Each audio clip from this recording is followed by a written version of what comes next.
وَمَا لَنَا أَلَّا نَتَوَكَّلَ عَلَى اللَّهِ وَقَدْ هَدَانَا سُبُلَنَا وَلَنَصْبِرَنَّ عَلَى مَا آذَيْتُمُونَا وَعَلَى اللَّهِ فَلْيَتَوَكَّلِ الْمُتَوَكِّلُونَ. Kembali kepada permasalahan qada'il hajah. Artinya hadis yang muttafaq alaih ini menunjukkan bahwasanya seorang yang tidak menutup diri ketika dia buang hajat, hal ini merupakan perbuatan dosa, diancam dengan apa? Dengan azab. Dan Nabi mengabarkan azab kuburnya. Ustaz, tapi kan ini redaksi hadisnya istitar, menutup diri gitu. Bukan membersihkan diri gitu. Nah, dalam riwayat Imam Muslim membawakan dari jalur lain. Al-Imam Muslim rahimahullah membawakan dari jalur lain redaksi hadis yang lain yang bunyinya apa? Wa kanal akharu la yastanzihu 'anil baul. Disahihkan oleh Al-Imam Muslim redaksi ini. Itu redaksi yastanzihu. Istanzaha yastanzihu itu membersihkan diri setelah buang air. Nah,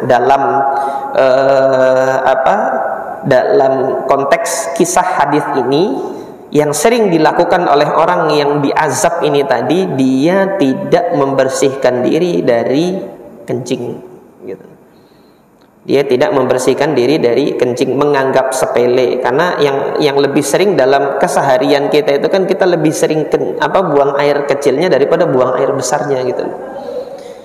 Hingga orang ini untuk perkara buang air besar mungkin dia memperhatikan, dibersihin gitu kan. Tapi kalau yang buang air kecil karena sering dibiarin aja gitu loh, nggak dibersihkan.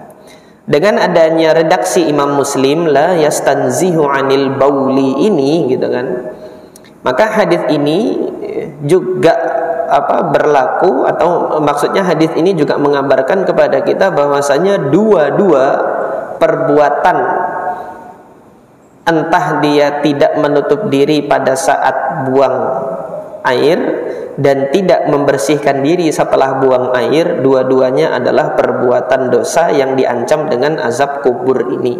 Ketika suatu perbuatan itu dikabarkan bentuk azabnya, hal ini termasuk dalam perkara dosa besar. Kalau masuk dalam perkara dosa besar, maka menutup diri ketika buang hajat dan membersihkan diri, dalam hal ini lubang tempat keluar najis itu setelah buang hajat, baik buang air besar maupun buang air kecil, hukumnya adalah wajib. Nah, ini ketika kita berbicara tentang hukumnya. Jadi hukumnya itu adalah wajib. Dua-duanya ini wajib. Nah, kemudian hadis Anas ibn Malik radhiyallahu an menyatakan bahwasanya Rasulullah istinjanya itu dengan apa? Fayastanji bil ma'i. Rasulullah sallallahu alaihi wasallam beristinja, melakukan istinja, yaitu membersihkan diri setelah buang hajat itu menggunakan air. Nah, hal yang ini menunjukkan bahwasanya yang utamanya itu membersihkan diri setelah buang hajat itu menggunakan air. Ini yang utama, yang afdal. Yang utama adalah membersihkan diri setelah buang air itu menggunakan air. Kalau menggunakan yang selain air, gimana Ustaz? Boleh. Yang menggunakan selain air itu boleh. Hanya saja di sini para ulama nanti berbeda pendapat tentang mana yang lebih utama, pakai air atau pakai selain air. Al-Imam An-Nawawi mengutip khilafnya itu. Wa qad ikhtalafa an-nasu fi hadhihi al-mas'alah falladhi 'alayhi al-jamaahiru min as-salaf wal khalaf wa ajma'a 'alayhi ahlul fatwa min a'immatil amsar anna al-afdal an yajma'a bainal ma'i wal hajar. Yang dipegang oleh jumhur ulama baik dari kalangan salaf maupun kalangan khalaf, artinya dari dulu, dari masa salaf itu dari masa sahabat, tabi'in, atba' tabi'in, Kemudian masa setelahnya itu yaitu masa khalaf, dan para imam ahli fatwa dari berbagai madhab di berbagai negeri, mereka mengatakan apa? Yang lebih utama adalah menggabungkan keduanya, yaitu menggunakan batu dan menggunakan air. Menggunakan batu dan menggunakan air. Nanti antum masuk WC cari-cari batu, di situ tidak ada batu, apa, keramik dipecahin tek gitu kan. Gara-gara apa? Ikut pengajian di sini. Siapa yang ngajarin? Ustaz Haidir. Awas kalau kayak gitu. Jangan kayak gitu. Yang dimaksud dengan hajar itu ketika Nabi SAW buang hajat, nanti kan akan kita lihat di hadis Mughirah ibn Syu'bah ini. Ini pada saat buang hajatnya itu di tempat yang terbuka, artinya dalam perjalanan.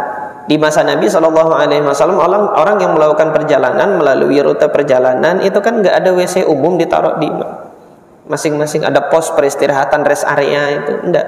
Tetapi ketika nanti di tempat rest area untuk mengambil air minum, apabila itu meletakkan barang-barangnya di rombongan, mereka nanti pergi jauh. Nanti akan kita baca di hadis Mughirah bin Syu'bah. Nah, ketika pergi jauh, samping kanan kiri kan batu itu banyak gitu. Kan mereka menggunakan batu untuk menipiskan.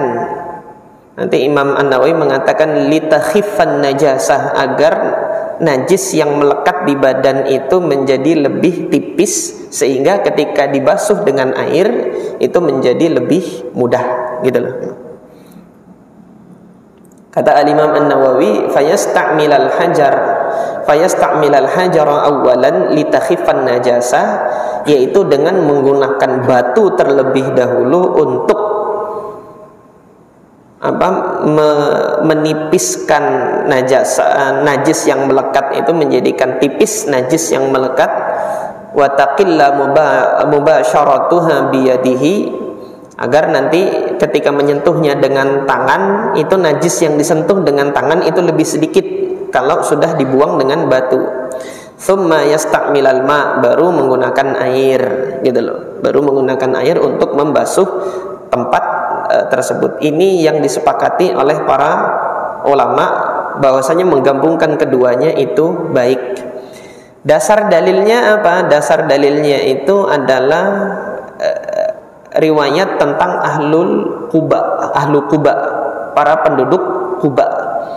Namun di dalam riwayat ini sanadnya itu ada kelemahan. Meskipun sanadnya lemah, tetapi secara qiyas syariat menggunakan keduanya itu lebih disenangi.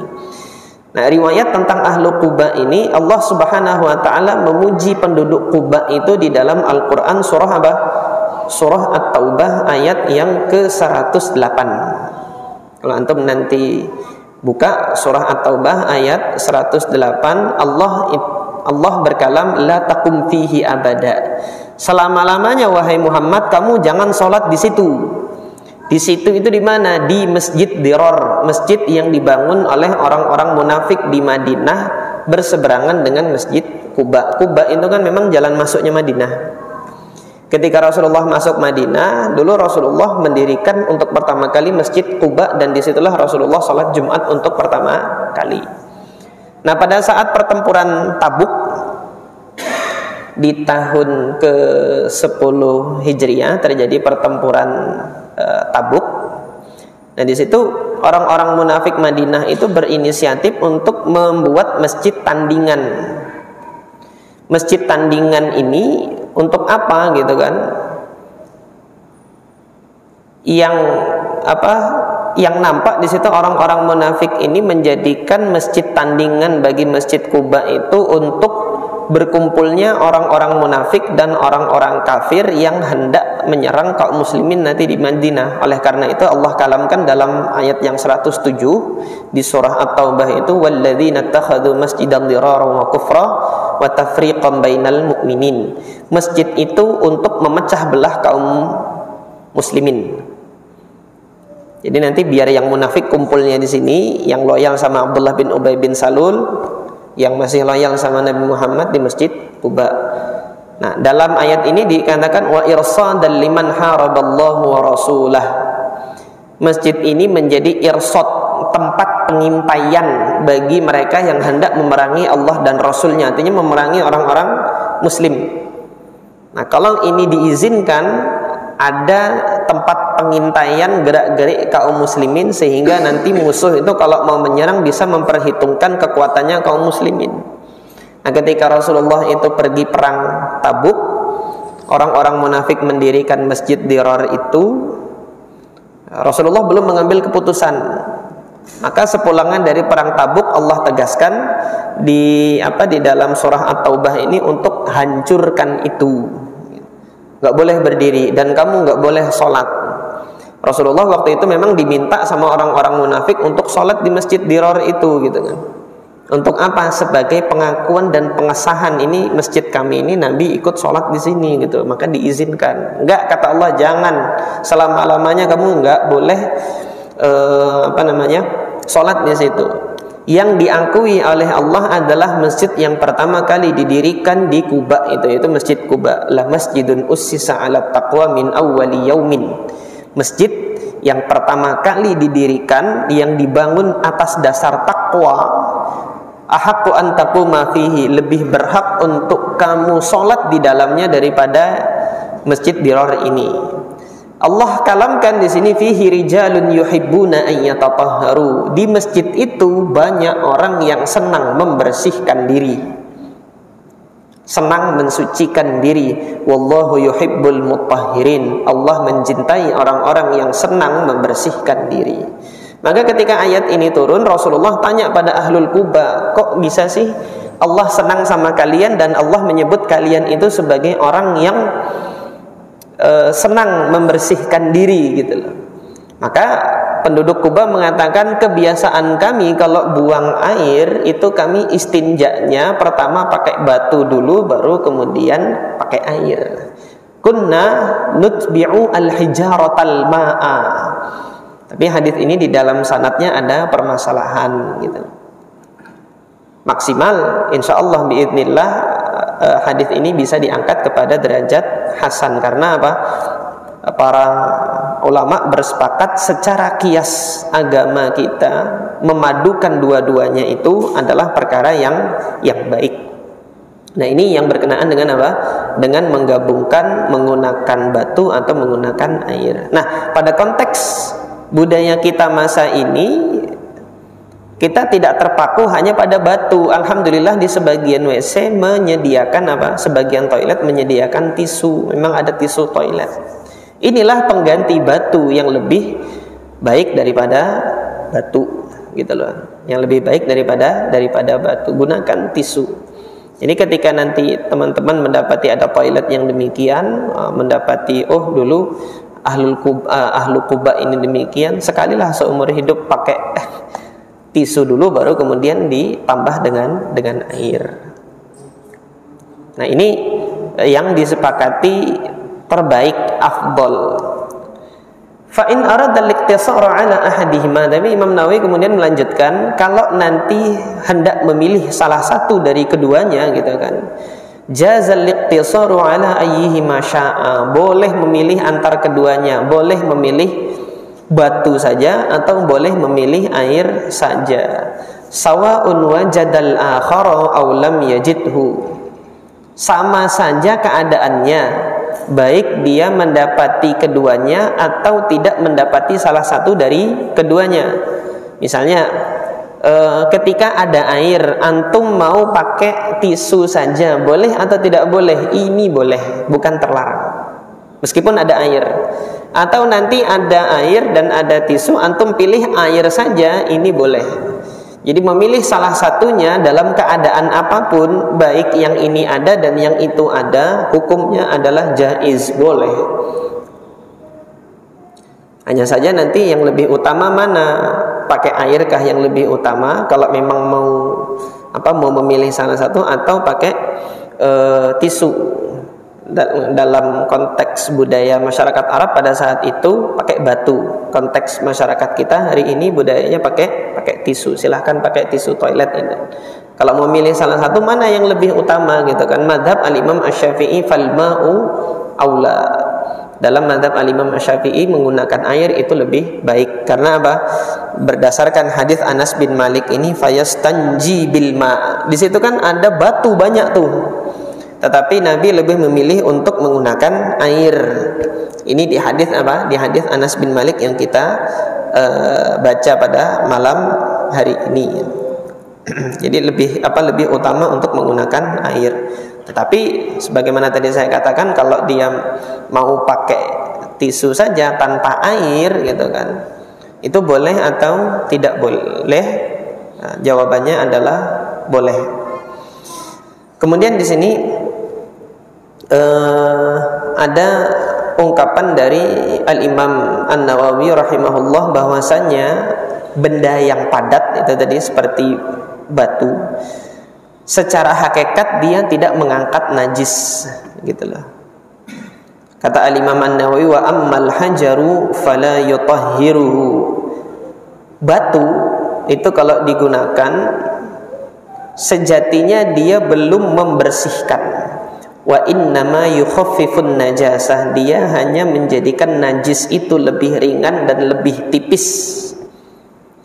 Wa yubihus salata, tetapi bentuk istinja dengan batu itu sudah membolehkan seseorang itu salat ma'an najasatil ma'fuwi anha, sementara sisa najisnya yang masih melekat di lubang dubur atau di lubang kemihnya itu ketika dibersihkan dengan batu atau benda padat lainnya, dia termasuk najis yang ma'fu anhu. Ini dalam istilah mazhab Imam Syafi'i, najis yang dimaafkan gitu loh. Jadi ketika membersihkan dengan benda-benda yang padat seperti tisu tersebut, ketika masih ada tersisa menempel najis di situ, apakah sudah boleh sholat? Boleh sholat. Lah najisnya kan masih ada, masuk dalam kategori ma'fuun anhu gitu. Ini di dalam mazhab al-Imam Asy-Syafi'i, demikian penjelasan al-Imam An-Nawawi rahimahullah. Maka dalam hal ini teman-teman sekalian mungkin yang berada di pesawat, kalau nanti penerbangan di pesawat itu kan biasanya airnya sedikit, tetapi pihak maskapai itu menyediakan Pihak maskapai menyediakan tisu di toilet. Ketika nanti antum buang air di situ menggunakan tisu toilet yang ada di pesawat, biasanya perasaan tuh ndak enak gitu kan. Kok masih ada nggak enaknya gini? Sholat kah? Boleh kah? Nggak sholat? Sholat, silahkan sholat. Karena kita sudah melakukan apa yang Allah Subhanahu wa Ta'ala perintahkan, yaitu istinja. Yang ada di situ adalah tisu, gunakan tisu. Adapun nanti sisanya masih ada, ini gimana kayak gini? Termasuk dalam kategori najis ma'fu anhu. Habis sudah waktunya. Nas'alullah al-afiyah. Waktu terbatas. Pembahasan kita insyaallah sampai di sini. Nah, nanti pekan yang akan datang mudah-mudahan Allah berikan kemudahan, kita lanjutkan kepada pembahasan hadis Mughirah bin Syu'bah tentang istitar, menutup diri dari pandangan orang ketika buang hajat gitu. Ini saja yang dapat saya sampaikan pada kesempatan malam hari ini. Mudah-mudahan Allah jadikan manfaat dari apa yang kita pelajari, dan Allah menjadikan upaya kita tafaqquh fid din ini sebagai pemberat amal soleh kita nanti di akhirat. Subhanakallahumma rabbana wa bihamdika asyhadu an la ilaha illa anta astaghfiruka wa atubu ilaik. Assalamualaikum warahmatullahi wabarakatuh.